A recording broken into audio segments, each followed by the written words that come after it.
more now on what came forward in Parliament today around Eskom and corruption at Eskom. The Police Minister Bheki Cele is saying he has no knowledge of any senior politician implicated in corruption at Eskom, but he's adamant he is and does have the political will to get to the bottom of the rot at the power utility.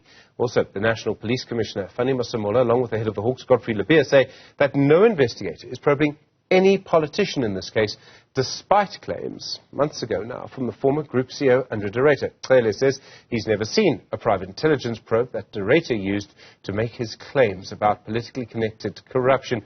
He says the very source of the private firm's intelligence report into Eskom's woes should itself be questioned. All of this comes from SCOPA, the Standing Committee on Public Accounts, which met today. Well, Erin Bates, our reporter, watching it for us. Erin, good afternoon to you. This private investigation into Eskom, funded by Business Leadership SA, what are MPs saying about it?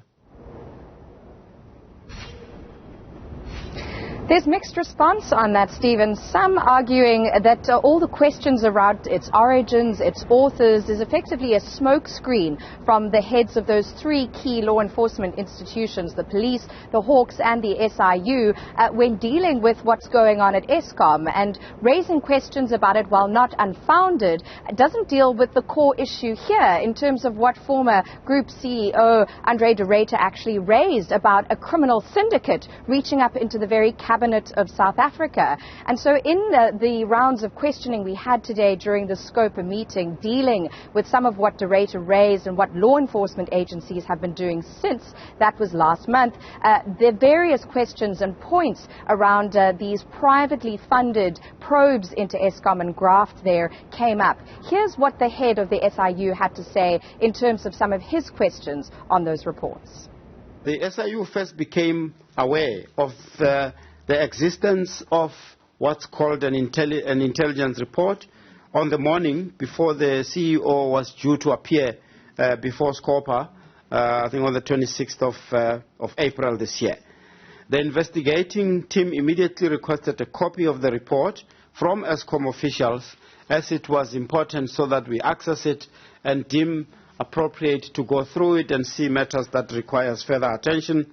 And we were advised by Eskom on the 5th of May that Eskom is not in possession of that report. Stephen, a pervading issue during today's committee meeting was that some of those who were there to provide answers were themselves raising questions. We hear that the SIU has sought clarity on those private probes into Eskom from the utility itself. We may well get some answers tomorrow when the board appears before SCOPA. But a lot of issues here really in terms of understanding whether de Ruyter is being himself investigated for potentially failing to report what he perceived at Eskom in terms of Section 34 of PRECA, or if he's being protected as a whistleblower, someone with good intent who has the country's best interests at heart.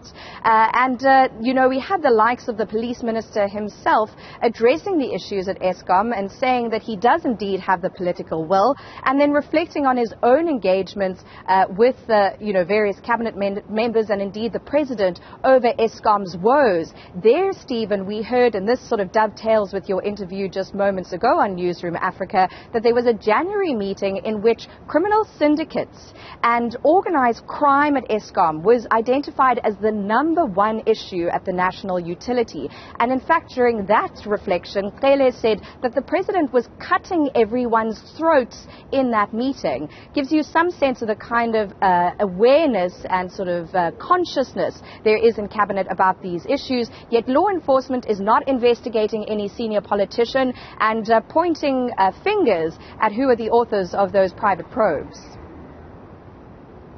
It is really our interest to seek certain clarifications and answers to certain questions in terms of what has transpired here. So we really just indicate that we would need to understand who authorized the appointment of the private investigating company that the former CEO referred to. And why would Eskom appoint private investigating company when the allegations could have been referred to the SIU or to the GPCI or State Security Agency for investigation? Whether the report of the private investigating company was handed to Eskom and presented to the accounting authority, which is the board.